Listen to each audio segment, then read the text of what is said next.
Hola, este es el vídeo 3 del tema de interpolación de funciones del curso de métodos numéricos. En este vídeo vamos a ver la interpolación por spline de grado 2, donde para cada intervalo de interpolación xy más 1, la interpolación se realiza utilizando un polinomio de grado 2.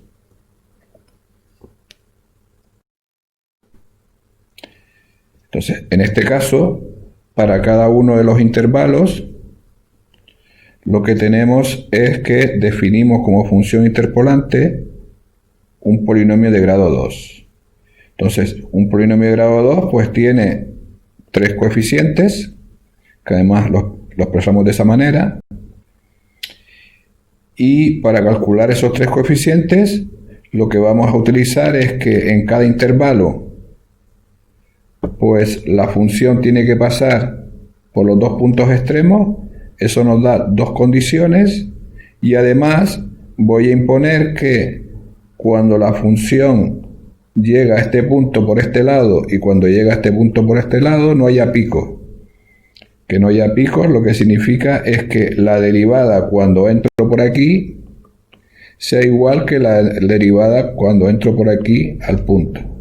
Entonces, eso me va a dar una tercera condición y con esas tres condiciones pues calculo los coeficientes del polinomio. Bien, lo que sucede es que para cada intervalo, haciendo este razonamiento, yo voy a poder calcular la conexión entre un intervalo y el siguiente, y eso me va a dar la condición que necesito para calcular el polinomio. El problema está en que cuando llego al último punto, ya este punto no tiene ningún otro punto con el conectarse por la derecha, y eso hace que en este intervalo me falte una condición para completar totalmente y poder calcular el polinomio, y eso va a hacer que en este método pues hace falta añadir una condición adicional para poder calcular y tener definidos todos los coeficientes de todos los polinomios de grado 2 involucrados. Es decir, que tenemos que el polinomio en cada intervalo tiene esta forma. Entonces, de lo que se trata es de calcular a sub i, b sub i y c sub i. Y para calcular a sub i, b sub i y c sub i, lo que hago es, por un lado, imponer que el polinomio sea igual a la función en x sub i, que sea igual a la función en x sub i más 1, y que la derivada del polinomio, cuando entro por la izquierda, que sería el polinomio i, en el punto x más 1, sea igual a la derivada del polinomio cuando entra por la derecha, que sería el polinomio i más 1. Y lo que indica esto, lo que va a permitir esto es obtener una función que conecta bien al pasar de un intervalo a otro. Entonces, al imponer estas condiciones, pues obtengo unas ecuaciones que involucran a B y C. Entonces, como decía antes, pues como el último polinomio no tengo con quién, con el último intervalo no tengo con quién conectar por la derecha, eso hace que esta condición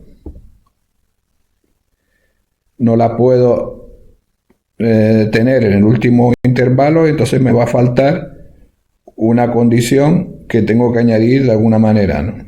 A mano.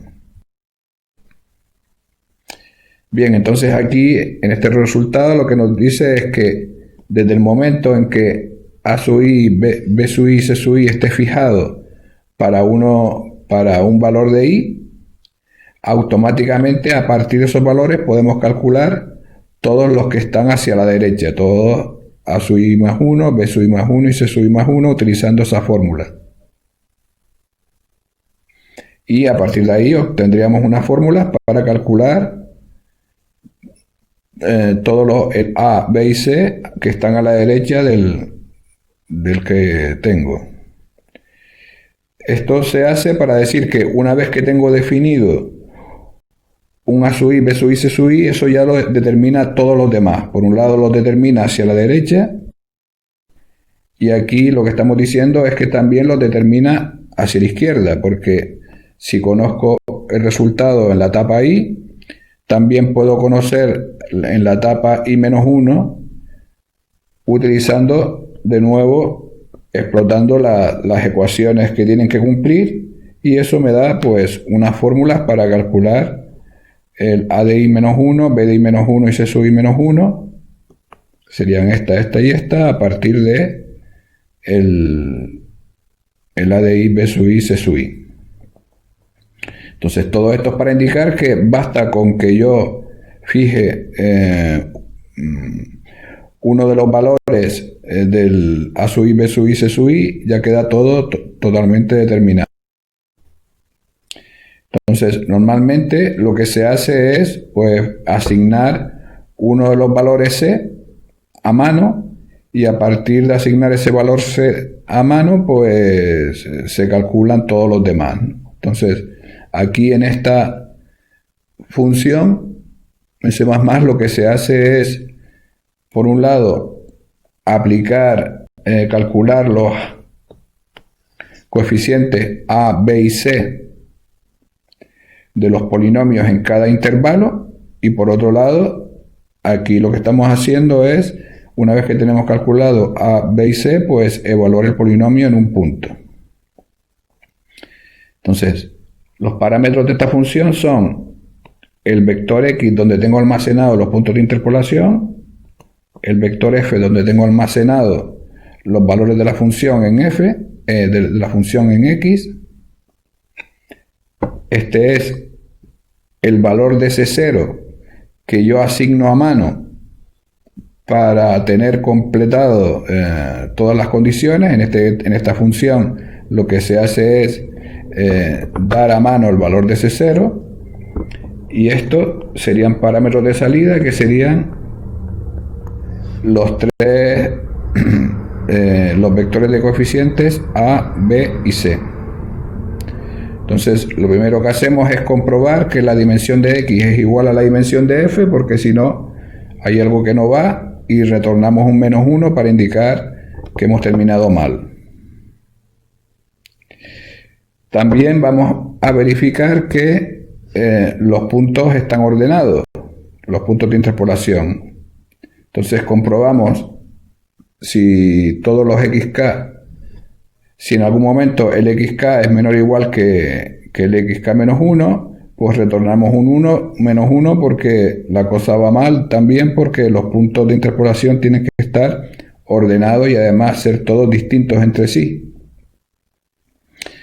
A continuación lo que hacemos es asignarle memoria a los vectores A, B y C, y le asignamos memoria pues tomando la dimensión del vector X menos 1.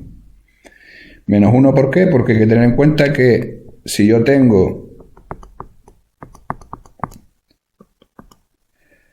pues si la dimensión de X llega, este sería, si tengo puntos desde 0 hasta n, que serían n más un punto, pues el número de polinomios, el número de intervalos va a ser n. Es decir, que tengo el número de intervalos es siempre 1 menos que el número de puntos, ¿no? Entonces, por eso lo dimensiono a la dimensión de X menos 1, ¿no?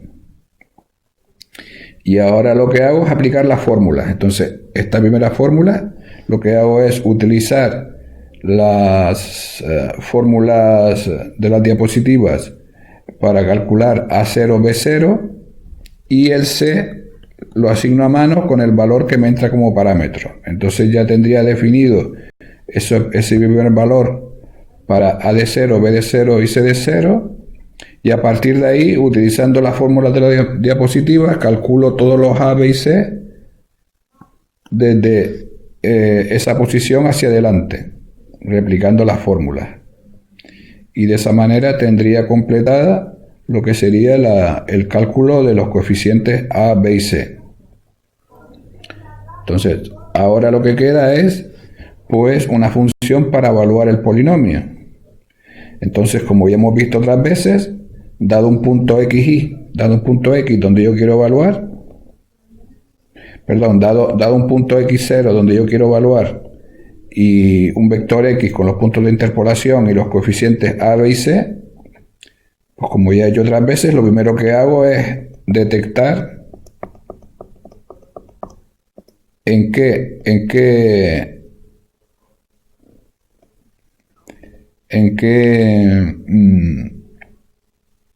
intervalo está el x0 donde quiero evaluar, y eso lo hago recorriendo de atrás hacia adelante y viendo en qué momento se cumple que el x de y es menor que x0.